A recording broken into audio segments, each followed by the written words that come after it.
Chapter 10. The Five Aggregates. In brief, the five grasped-at groups are suffering, and they are as follows: the grasped-at group of the body, the grasped-at group of feeling, the grasped-at group of perception, the grasped-at group of mental formations, the grasped-at group of consciousness, for full knowledge of which, while the Exalted One was still alive, he has frequently instructed disciples in this way. This section of teaching taught by the Exalted One among disciples was thus. Many times has he emphasized, body is impermanent, feeling is impermanent, perception is impermanent, mental formations are impermanent, consciousness is impermanent. Body is not self, feeling is not self, perception is not self, mental formations are not self, consciousness is not self. Compiled from the words of the Buddha. When one begins meditation, there's enthusiasm. I'm really going to do this now as well as I can. After a few days, one gets used to it. Then the mind starts thinking, isn't this ever going to end? I can assure you it will. You see, everything ends. Nothing lasts forever. When the mind talks like that, just watch, be aware, and say, are you playing games with me again? Don't believe a word the mind is saying. You don't believe everything it says outside meditation, so why should you believe what it says during meditation? It's as unruly in as out of meditation. It just plays games with us. Every time the mind makes such statements as, I've had enough, I'll never get enlightened, or I'm doing so well I can go home, you can just answer, be quiet, I'm going to meditate. It's a matter of determination, one of the 10 virtues. One can't get along without it. The mind also has other things to talk about. It wants to entertain itself with all that is lacking for its sensual enjoyment. It's used to having far more sense stimulations, more entertainments. It's used to having discussions, going from one place to another, seeing different sights, going shopping, and choosing what it prefers. It's used to meeting different people. Here we see the same old faces again, nothing new, nothing to discuss. It's used to getting different kinds of food every day and deciding what it wants to eat. Here it has to take what's there. All these things are irksome to the mind because it wants its own way. The ego says, I want it my way and no other way. We are so used to believing this that we don't take time to investigate this attitude. If we did, we would soon know this is desire, craving that creates nothing but suffering. That is all it can ever create. When the mind starts acting in this way, talk back to it. Be your own mother. Tell the mind that it's behaving like a child, that you are the mother, that you are looking out for its welfare, and that you know what's good for it. Be both mother and child. Ordinarily, we are 50 or 100 different people, thinking good thoughts, thinking nasty thoughts, feeling good about other people, creating havoc inside. We have all sorts of personas. Here we can be mother and child. The childish one wants everything its own way, and the mother says, no, we're going to do it the best way, which may not be the easiest, but the most skillful. The reason for these difficulties has been explained by the Buddha in the 5 aggregates of clinging, which are what we consist of. They are all there is to us, yet we make something out of them which isn't there. Again, the mind plays games so successfully that everybody believes it. The body. The 5 aggregates of clinging have as their largest and most noticeable object the body. Nobody can forget that, and everybody has some sort of problem with it. Not necessarily consistently, but now and then. I can't sit. My knees are hurting. My back's hurting. My tummy is hurting. I'm feeling dizzy. I'm feeling tired. The Buddha said that the unenlightened, untrained disciple has 2 darts or 2 arrows that are hurting him, and the enlightened, trained disciple has one. The two arrows are mind and body, and the one is the body only. The Buddha also fell ill sometimes, but he continued to teach. It didn't stop him at all. In the end, he became very ill, and when he was on the verge of dying, he went into the meditative absorptions and thus passed away. Having very bad stomach cramps was no deterrent to him. The enlightened, trained disciple also has body problems and difficulties. This body just isn't perfect, and it's never totally satisfactory. When the unenlightened, untrained disciple is affected by that, a reaction arises in the mind and responds with, "I'm feeling badly. I can't do this or that because of my condition. My body hurts so that I can't sit up or lie down or stand," or whatever it may be that feels uncomfortable. The worst of it is constantly trying to adjust one's activities to the way the body dictates. Is it ever possible to adjust one's situation totally so that the body feels perfectly all right? Has anyone yet found that situation where the body always feels perfect? You can move from here to there, from one climate to another, from a chair to a couch, from the couch to the floor, and back to the chair. What happens? Nothing. There's always a problem. So we might as well stay on this pillow. This body, which is the first one of the 5 attributes that we consist of, has as its characteristic a changeable nature. Nobody will deny that. But the changeable nature automatically brings unsatisfactoriness with it. If we find a comfortable position, it doesn't stay that way for more than 5 or 10 minutes. Discomfort arises again and again. Even at night, on the best mattress, the body still moves. Because of the body's inherent nature of change, there is constant friction. The movement of the blood, of the lungs, the heart, and the breath, all are necessary for staying alive. But each movement creates friction. It's impossible for them not to. With that movement comes subtle discomfort. The more awareness one has, the more one knows this discomfort. The more one can also realize that as long as there is a body, there will never be total satisfaction gained through it. Eventually, the body and its demands have to be disregarded. It always has new demands. Once it's full of food, it wants to clean out its bowels. Having done that, it wants to get new food. It's always reaching for something, never satisfied. It can't be. Because it is constantly changing, it needs repetitive input and outflow. Otherwise, it can't even stay alive. Over and over again, the Buddha recommended mindfully putting one's attention on the body as the path to liberation. Whoever does not observe the body with mindfulness has not seen the path to the deathless, he said. This encourages equanimity about the useless demands of the body and also brings more insight to the fact that to say, "This is my body," is an illusion. If it were my body, if I really were the owner of it, why doesn't the body behave the way I'd like it to behave? Why doesn't it stay young, beautiful, and healthy for as long as we want it to? And even when it is young, beautiful, and healthy, why does it have demands that we can't satisfy, namely constant comfort? Even then, the sitting position in meditation becomes unpleasant. Why doesn't it listen?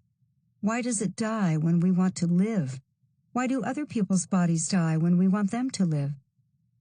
Either it's total chaos, or there is some misconception in our mind about body, self, life, and death. There is a strong feeling in each one of us that this body is mine. Yet there's very little one can do with it except constantly comply with its demands. Put it to bed when it's tired, get it to the dinner table when it's hungry, give it something to drink when it's thirsty, make it move when it's uncomfortable. We adhere to its demands and are not really in charge of it. Mindfulness, which puts full attention on the movements and the characteristics of the body, can eventually see with clarity that the body is nothing but a conglomeration of parts that happen to be working in some manner and fashion as long as there's life. The parts hardly ever work quite perfectly, otherwise there wouldn't be any aches and pains, and they only keep going for a certain number of years. We call this body mine, creating the illusion of a me. We think, I know what I look like. When I look in the mirror, I see me, and I actually know this is me. Yet, were we to make a closer examination, we would find thousands of me's, all different sizes, shapes, and colors, sometimes a little fatter, sometimes a little thinner, first short, then taller, having black hair, then gray hair, having no glasses, later with glasses, feeling miserable, then feeling wonderful. The question must arise, which one is me? If the answer is, I'm all these different people, we have at least seen that we're not one, but maybe 100,000 people, as we've already discussed. Which one of the 100,000 can we pick out to be the real me? There has to be somebody that's real to keep the me going. It's impossible for one person to be 100,000 people. It doesn't work, does it? We may think, I'll pick the one I am at this moment. But then what about the next moment? What about 10 years from now? Always the one in this moment, that's me. We wind up with a constantly changing me that is sometimes hardly recognizable. Yet we think this is my body and attach great importance to it. Of course, we have to look after our bodies. It would be foolishness not to. But to let our bodies dictate our lives is futile, because the body will never be satisfied. Even at one's last moments, the body still craves comfort. There are several meditation techniques the Buddha mentioned in the Discourse on the Foundations of Mindfulness that help one to lose some of one's attachment and ego illusion about the body. There has to be a balance between calm and insight. Insight is essential and can result in the unconditioned. Calm is always conditioned by the ability to concentrate. If anything happens to the body and the body is no longer able to sit, the calm will be gone because insight has not arisen. Insight about this body has to be part and parcel of the spiritual path. The meditations that the Buddha advocated in the Foundations of Mindfulness Discourse are called the charnel ground meditations. 9 different ways of seeing one's own dead body. We are definitely going to be dead, so we might as well accept it now and not wait until it happens. We might even now shake with fear every time the heart misses a beat, or we don't feel quite as well as we used to when we were 17. One of the ways of meditation on death is seeing oneself as a skeleton. Look at it sitting there in the meditative posture. Next, take the skeleton apart and lay the bones out one by one. Then let the bones crumble to dust. It takes away some of the ego illusion and the attachment to this body. One of our impediments is desire for physical comfort. It doesn't allow us to stay up at night because we could be too tired. It asks us to protect ourselves from mosquitoes and flies, from cold or hot weather, from any potential discomfort. We are busy protecting ourselves and spend much precious time on that. It's one thing to know that we're going to die, but it's another thing to actually see one's death with one's inner vision and accept it with equanimity. Try it in your next meditation session for a few minutes. See yourself dead and watch the reaction. The first reaction may be, I can't do it and I don't want to do it. Try again. The foundation of mindfulness discourse is so well known because it provides the way to the deathless state, which is liberation.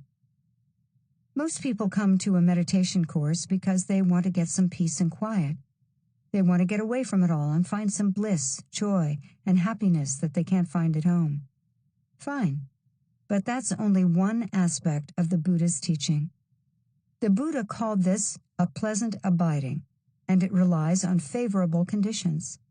Some people have already experienced the fact that their body is making it impossible for them to meditate. Some of them are lying down, and some of them have even gone home because the mind is reacting to discomfort. We are all prone to this danger. Let's know the danger before it happens and do something about it by seeing the body as it actually is. Feeling. The next of the 5 attributes that we consist of is feeling. It plays another very important part in our ego illusion because we believe feelings to be ours.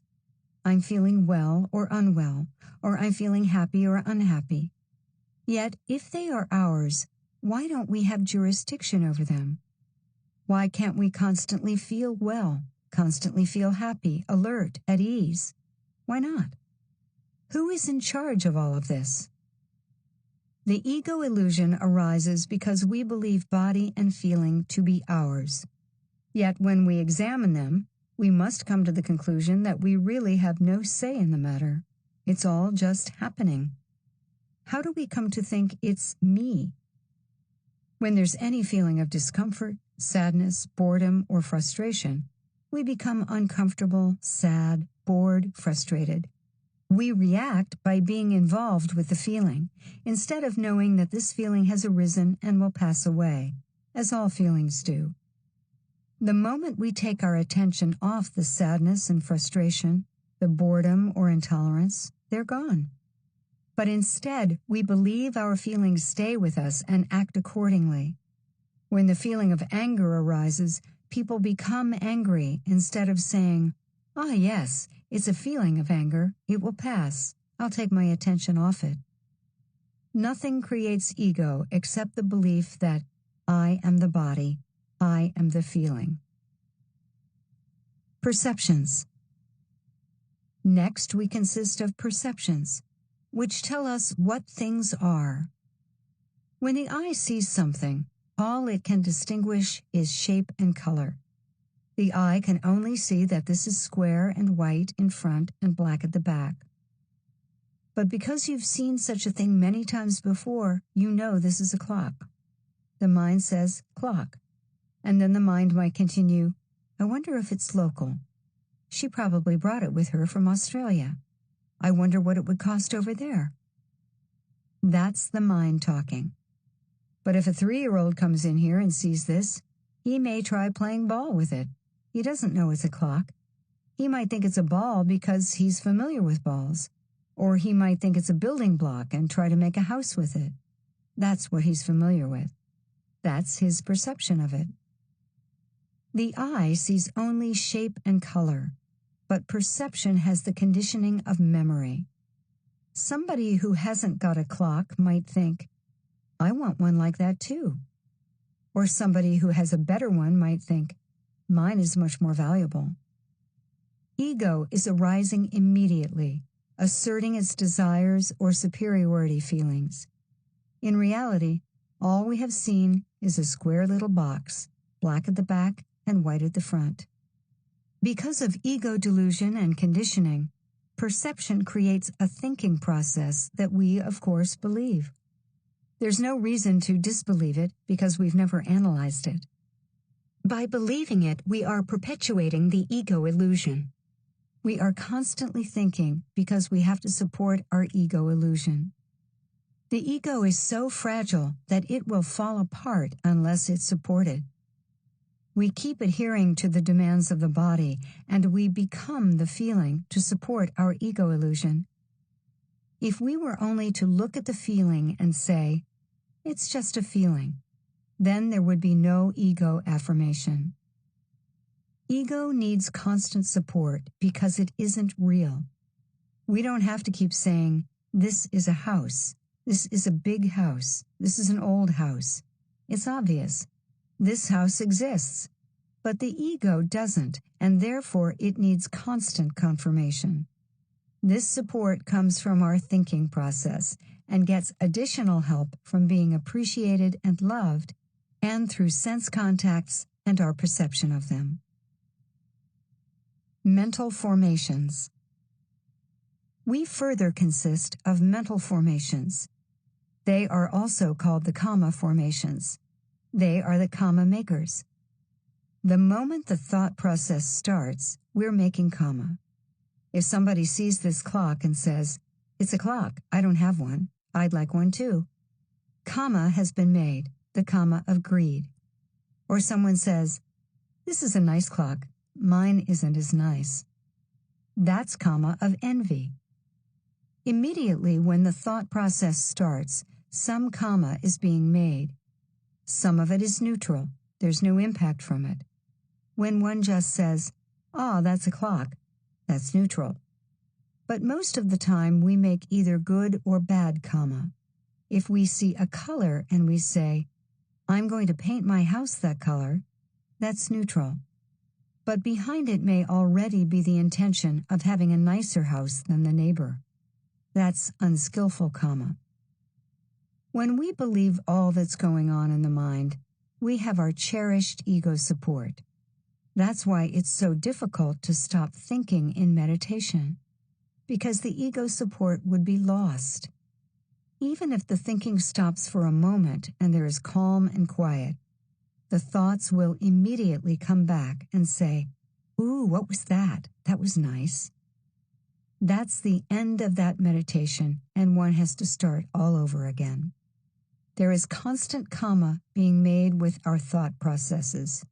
They are judging, deciding, grasping, or rejecting. Only the mindfulness of moment-to-moment awareness can make a correct analysis. Then we can see what we're doing and no longer need to believe all that the mind tells us. In meditative practice, one notices clearly that most of the mind stuff is pretty unbelievable.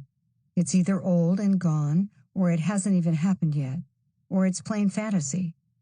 Most of the thoughts that flit through the mind have no real connection with anything.